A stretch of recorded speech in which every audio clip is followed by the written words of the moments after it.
हिंदू धर्म में तो इतना पर्दा है कि वाल्मीकि जी की रामायण अगर आप पढ़ेंगे तो उसमें यहां तक लिखा है कि रामचंद्र जी की पत्नी सीता का जब हरण हुआ और रावण लेके जब भागा तो हनुमान और लक्ष्मण जब तलाश करने के लिए गए तो सीता जी बड़ी चालाक थी, कहीं चप्पल फेंक गई, कहीं नथुनी फेंक गई, कहीं दुपट्टा फेंक गई, कहीं चप्पल फेंक गई, कहीं कड़ा फेंक गई। हनुमान एक एक चीज, ये चप्पल किसकी है? लक्ष्मण कहते मेरी भाभी की है, सीता की, चलो इसी रास्ते से ले गया। और आगे के दुपट्टा मिला, ये दुपट्टा किसका है? कहा ये दुपट्टा भी मेरी भाभी का है, सीता का। चलो और आगे चलो, इसी रास्ते से लेकर गया। और आगे बढ़े, एक एक चीज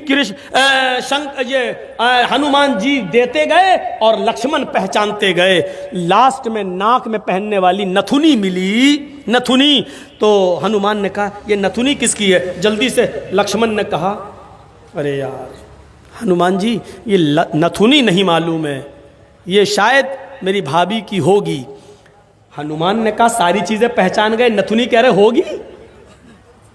तो हनुमान जी के इस प्रश्न पर क्या जवाब दिया लक्ष्मण ने? हनुमान जी ये नथुनी अगर मेरी भाभी की थी भी तो मेरी भाभी नाक में पहनती थी, इसलिए मैं नहीं पहचान पा रहा हूं, क्योंकि मैंने आज तक अपनी भाभी का चेहरा नहीं देखा। कहा क्यों? कह रहे वो मेरी भाई की पत्नी है सीता, मेरे भाई की राम की पत्नी है, मैं कौन होता हूं उसको देखने वाला, उस पर नजर डालने वाला, उसके चेहरे को देखने वाला। गौर करो, रामचंद्र जी के भाई लक्ष्मण ने अपनी सगी भाभी सीता जी का चेहरा नहीं देखा, देवर ने भाभी का चेहरा नहीं देखा। ये हिंदू धर्म की मनुष्य आज वाल्मीकि रामायण आज तक कह रही है, आज तक ये सबसे पुरानी रामायण है वाल्मीकि की, जो 2000 साल पहले लिखी गई है। आज तक उसके अंदर ये लिखा है कि राम के छोटे भाई लक्ष्मण ने सीता का चेहरा नहीं देखा। आज भी बहुत सी सभ्य समाज की स्त्रियां जब ट्रेनों में हिंदू की सफर करती हैं तो आप देखिए साड़ी पहनकर ऐसे लंबा घूंघट ऐसे मार लेती हैं, चेहरा नहीं खोलती हैं वो ट्रेनों में और बसों में। आज भी सभ्य समाज की उसी वाल्मीकि रामायण पर अमल करते हुए वो किसी को अपना चेहरा दिखाना गवारा नहीं करती। अल्लाह की मार ऐसी पड़ी, कल तक जो पर्दे का चेहरा छिपाने का मजाक उड़ाते थे, आज अल्लाह ने सबके चेहरे छिपवा दिए। छिपाओ, डालो मास्क अपने मुंह पर। बहुत बंदरियां बनी फिरती थी अमेरिकन, चुड़ैल जैसे मुंह लिए भेजे। ये खूबसूरत होती थोड़ी है आपको जैसा लगता है। अगर बारिश हो जाए ना सड़क पर बाजारों में तो इनका सारा क्रीम और पाउडर धुल जाएगा, इनकी औलाद इनको नहीं पहचान पाएगी कि मेरी अम्मा कहां गई। आप जिनके पीछा कर रहे हैं ये तो लिपस्टिक और क्रीम और पाउडर से लगती है 60 साल। आपको यकीन बता, मेरे इलाके का वाकया बता रहा हूं मैं आपको। 60 साल की बुढ़िया ने पहन लिया बुर्का, और खूबसूरत बुर्का, डिस्को बुर्का, फूल उल चढ़े हुए। अब 60 साल की बुढ़ी बेचारी चल रही है, बुर्का देखकर एक नौजवान उसका पीछा करने लगा। इतना खूबसूरत बुर्का था वो, नौजवान उसका पीछा करने लगा, चलने लगा। इसने पीछे मुड़ के देखा कोई लड़का मेरा पीछा कर रहा है, और लड़का ये समझा कि धीरे धीरे चल रही है, शायद मेरी वजह से लाइन दे रही है। वो अपने बुढ़ापे की वजह से धीरे धीरे चल रही थी, कमजोरी की वजह से। लड़का समझा लाइन दे रही है। थोड़ी देर के बाद जब ये आगे पहुंचा, लड़का और औरत वो बुढ़िया समझ गई कि ये कमीना मेरे पीछा कर रहा है, तो उसने नकाब खोल दिया। खूबसूरत नकाब, बोल बूढ़े लगे, नकाब खोल के कहती बेटा मेरा पीछा क्यों कर रहा है, मैं तो तेरी अम्मा की उम्र की हूँ। कम बखत 2 घंटे की मेरी मेहनत बेकार कर दी बुढ़ी ने, हमें क्या मालूम खोदा पहाड़ निकली चुईया। तो लड़के को भी गुस्सा आया, कहने लगा अरे अम्मा हम अपने लिए नहीं अपने अब्बा के लिए ढूंढ रहे थे। सोचा कुछ तो कह दूं इस बुढ़िया को, हैं? इस उम्र में तू इतना खूबसूरत बुर्का पहन के जा रही है, फूल सजे हुए। लड़का सोचने लगा जब बुर्का इतना खूबसूरत है तो बुर्के वाली कितनी खूबसूरत होगी, लगा उसका पीछा करते हैं। लक्ष्मण ने अपनी भाभी का चेहरा नहीं देखा। हर पढ़िए हदीस, अय अल्लाह के रसूल अराइतल हमवा या रसूल अल्लाह, अय अल्लाह के नबी देवर के बारे में आपका क्या ख्याल है? क्या मैं देवर से पर्दा करूं? एक ही घर में होते हैं, देवर और जेठ का आना जाना रहता है, हमारे अपने रिश्तेदारों का आना जाना रहता है, आए अल्लाह के नबी, क्या मैं देवर से भी पर्दा करूं? अल्लाह के नबी का जवाब ये था, हाँ दूसरों से पर्दे में कुछ कमी हो जाए तो चलेगा, दूसरों से पर्दे में कोई कमी हो जाए तो चलेगी, लेकिन देवर से पर्दे में कमी नहीं होनी चाहिए। अलहमुल मौत, देवर तो भाभी के लिए मौत है, देवर तो भाभी के लिए मौत है। जिस देवर से सबसे ज्यादा पर्दा है, आज हमारी औरतें, हमारी माँ बहनें देवर से ही सबसे ज्यादा खुली होती हैं। जो मजाक शौहर से भी नहीं करती वो देवर से कर लेती हैं। और एक हम हैं, भाभी को घर पहुंचा दो, अपने छोटे भाई को कह रहे हैं भाभी को घर पहुंचा दो। और ऐसे ही ससुराल में हमारा हाल है।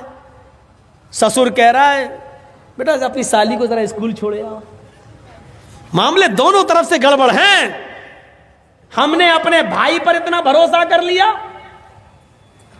सऊदी अरब का वाकया सुने हो ना, जद्दा वाला। एक औरत बेचारी दर्द से कराह रही थी, दर्द से, और जद्दा के टैक्सी ड्राइवर बेचारा, उसको कोई कस्टमर नहीं मिला तो वो रुमाल मुंह पे डाल के लेटा हुआ था। जल्दी से औरत आई उसके पास, देखिए मुझे दर्द ज़े हो रहा है, बच्चे की पैदाइश की तकलीफ, जरा कोई करीब के हॉस्पिटल में लेके चलो, मुझे जल्दी से इलाज के लिए जाना। ड्राइवर ने देखा, टैक्सी ड्राइवर ने, उसने कहा भाई औरत परेशान है, पेट बड़ा। उसने जल्दी से टैक्सी खोली, आओ बहन बैठो। उसने जल्दी से बिठाया और चल दिया। जद्दा के हॉस्पिटल में लेके पहुंचा और उसमें एंट्री होती है, तुम लेके आए हो? हाँ, लिख दिया।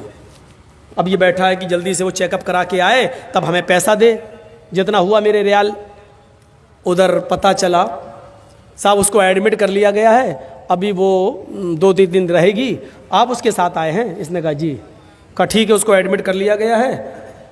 और उसने सोचा कि चलो अब हम चलें, 1-2 दिन के बाद आऊँगा, देख लूँगा अगर बच्चा अच्छा पैदा, अभी इतनी जल्दी छुट्टी थोड़ी हो जाएगी, डिलीवरी का मामला है, जब गुजरूंगा तब ले लूँगा पैसा। ऐसा वो चला गया। ये घर में जैसे ही लेटा, इशा के बाद सोया, फजर की नमाज जमात के साथ पढ़ने जाता था और फजर के बाद टैक्सी चलाता था। फजर की नमाज पढ़ के जैसे ही घर आया, इसकी बीवी ब्रेड और आमलेट बना के लाई। टेलीफोन की घंटी बजने लगी इसके घर पर, क्योंकि जब रजिस्टर पे जब इसने औरत को छोड़ा तो अपने घर का मोबाइल फोन और नंबर सब लिख दिया था। फोन फला बोल रहे हो जी? भोपाल के रहने वाले थे ये लोग, टैक्सी चलाते थे 20 साल से सऊदी अरब में, जद्दा में। अच्छा तुम या अपने घर पे आराम कर रहे हो? का क्या हुआ? अरे कल तुम अपनी बीवी को हॉस्पिटल में छोड़ के गए हो ना, बच्चा हुआ है लड़का, आओ और अपनी बीवी को लेके जाओ यहां से। कहता है डॉक्टर दिमाग तुम्हारा ठीक है? बीवी? अच्छा हुआ ये फोन मैंने उठाया, कहीं मेरी बीवी ने उठाया हुआ होता तो कयामत आज ही आ गई होती।